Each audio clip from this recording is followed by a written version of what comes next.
Hello! Today I am going to show you how to add a cute corset accent to any kind of like ugly shirt or even just a plain shirt. I have a pink sweatshirt that my mom gave me that used to be hers in the 80s, back when the big oversized sweatshirts were really in style. And I mean, it's not ugly, but plain sweatshirts just aren't really my style, but it is pink and I do like pink. And she gave it to me when I was 17, so I added the name of a band that I liked on the front and some of their lyrics on the back, and I'm going to show you how I laced up the sides to make it a little bit better than that. Does it work? Pause.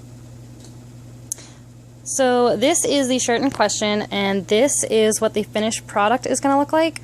I'm not sure if you can hear my washing machine in the background. Today was laundry day, and when I wash this, I take the ribbon out so it doesn't get damaged in the washing machine. I'm going to go ahead and take this out so I can show you. It's really simple. I'll show you how it's done. Okay, as I mentioned, I made this shirt several years ago, so I already have some of the first steps completed, but it's really simple. Take a shirt. I've got my pink sweatshirt right here. It's not a hoodie, it's just a regular like workout sweatshirt. And what you're going to want to do is cut up the side of the shirt however far you want the corset accent to go. I do really like to wear corsets, honestly.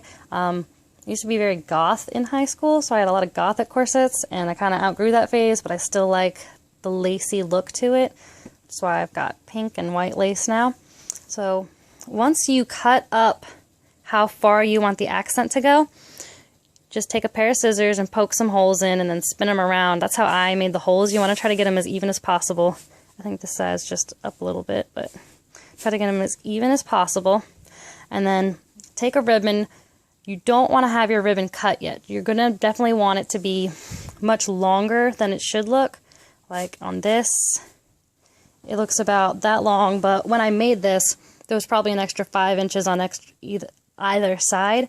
That's just how I'm sorry, I can't pronunciate today. That's just how you make sure that you're going to have enough and you don't run out, say, like halfway up. Alright, so the first thing that you're going to want to do is once you have your ribbon, just flapping around like that. Sorry, I've got something in my throat, so I can't talk right now. Once you have your ribbon, let's see if I can use my knees to hold my phone to show you this.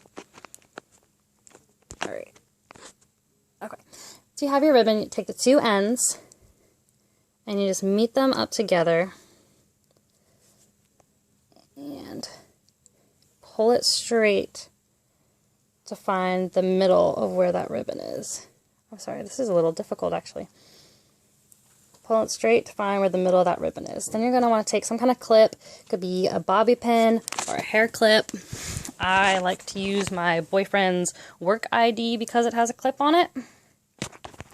And you're just going to take your clippy and clip it right on where that middle is, so you don't lose the middle, so that you want either side of the ribbon to be just about even, especially since when you relace it, if you choose to do this, and you choose to take the lace out to wash it like I do, when you relace it, you definitely want to find the middle. It's a little more important than the first time when you haven't cut your ribbon yet. So that's how you mark your middle. And you're going to put that right up near the top. And I wish I had some kind of stand. One moment, I'm going to see if I can find a stand to hold this, because my knees are very difficult. Okay, I just want to show you guys what I found to use, because I don't have a camera stand. This is just like a stack of books with a teacup. And the stack of books is just to elevate it, because the teacup alone wasn't quite tall enough.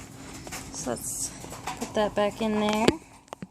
Where I had it a second ago. There we go. I think that works pretty well. What do you think? Okay, so now that I can use both of my hands, like I said, once you find your middle, you're going to put that up near the top. And I like to have both the ends, the very end part, and the top end to be on the outside rather than the inside. So I take this end first. I'm just going to stick it, well, inside this hole, if it'll go in. And then this end, and I'm going to stick it inside the other top hole, the one directly across from it. I know the ones far away are a little hard to see. I'll bring it closer once I have it in there. Okay, so as you can see, both the ribbons are just going inside the top hole. and then I'm going to pull them kind of tight. And this is going to keep it so that they don't get pulled too far in either direction. Now, what I'm going to do, I usually like to do this side first. I found if you do one ribbon and then the other, they're more likely to get uneven. So I'll take this end first, and even though it's on the bottom of the sweatshirt, it's coming out from the bottom half, I'm going to pull it and put it in through the top and pull it straight. And then I'm going to do the same thing with this piece. It's going to go in the top. Now, this end of ribbon is now on this side, so on this next set of holes I'm going to do the same thing. I'm going to get that out of the way. This is just going to go right through the top, pull it through the bottom. And this one, right through the top, and pull it out of the bottom. And now that this one's on this side, I switch again.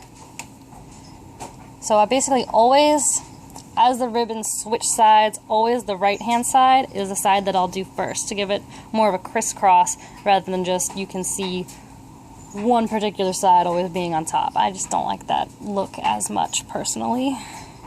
Ow, the books are poking my ankle now, but that's okay. So then this side goes in, and then in this side.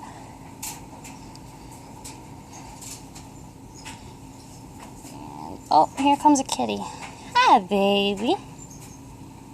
There she is. That's my baby. That's my little girl. She's like, what's the mirror doing up here? I had the mirror set up so that I could kind of, for a previous plan where I was trying to angle the phone to try to see a reflection. That didn't work so well.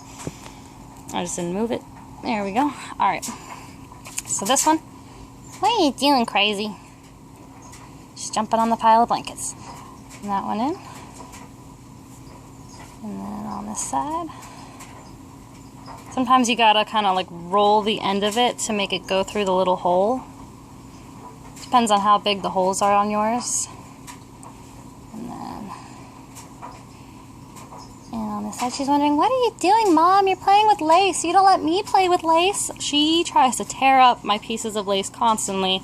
I have a lot of pieces. Her absolute favorite one, oh, if I can reach it, is this one right here. It's just a piece of pink lace. I like to use this as a belt because I have a hard time finding belts that fit me. I don't know, I guess I'm in between normal belt sizes. I usually end up having to make a loop, or I just use string as a belt. But she likes to eat it, so I keep that away from her. And then last set of holes, we go in, and we're going to keep the clip in place for now, and we're just going to pull these all the way through. Just try to get that extra slack. Keeps the shirt tightly closed so you don't have wind coming in the side of your shirt and making you all cold. I personally really hate that. I hate to be cold. And I just realized these last two loops, I actually did them wrong. I was so focused on the way I had been doing it, and with my kitty being here, I'm going to pull those out, those last two loops. And what I do for the last two, like I said, I like to have the bows on the outside. I like to have the ends on the outside. This little piece, we're going to go, it's already coming out of the bottom. We're going to go across. It's going to come out the bottom and be coming out on the inside of the outside. I can't talk today, as I said. And we're going to do the exact same thing with this piece. It's going to come up. And then we tie those. Just tie them like you would a shoelace. And then I pull the top of the shirt to make sure they come down straight.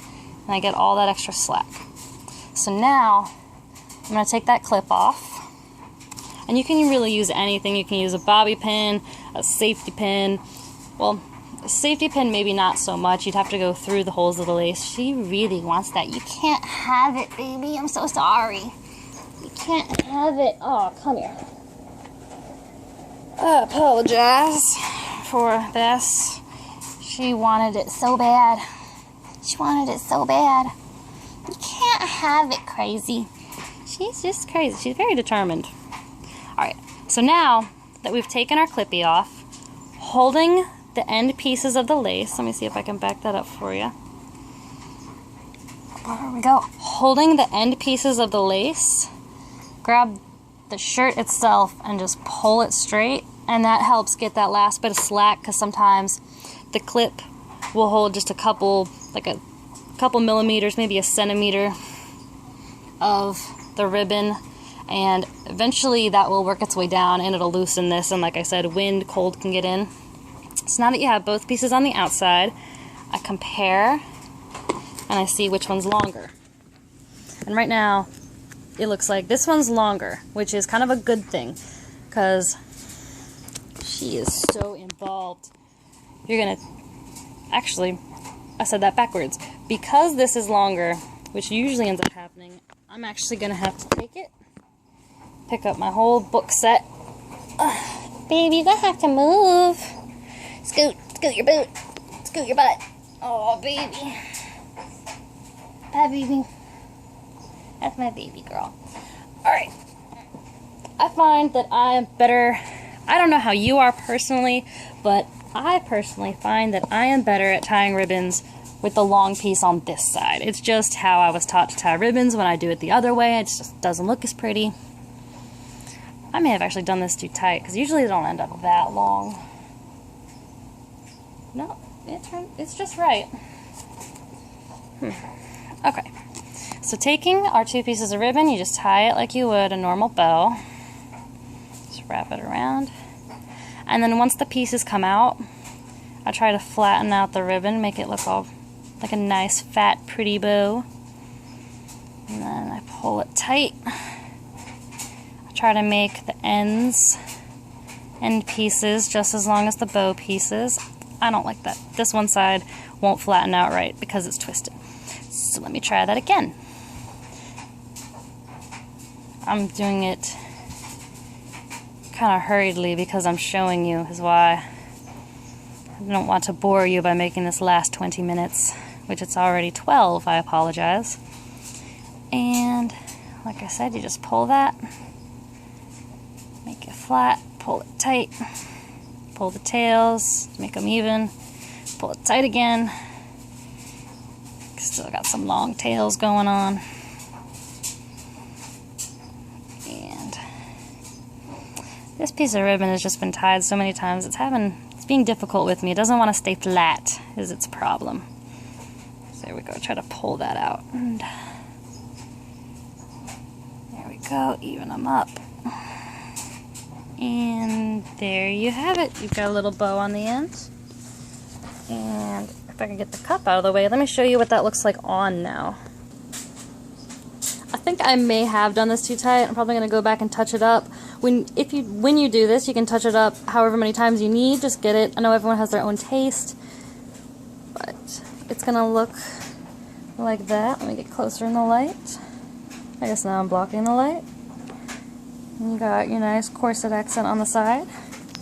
And I've got the same thing going on the other side. And like I said, it's just a band that I like. And on the back, if I can angle that, let's see. This is difficult. There we go. Just some lyrics by them. Dear, you know it's true. Darling, I love you. And that's really all it takes. That is how you just add some simple corset accents to a t-shirt. I'm sorry this took so long to explain, but good luck and have fun, you guys.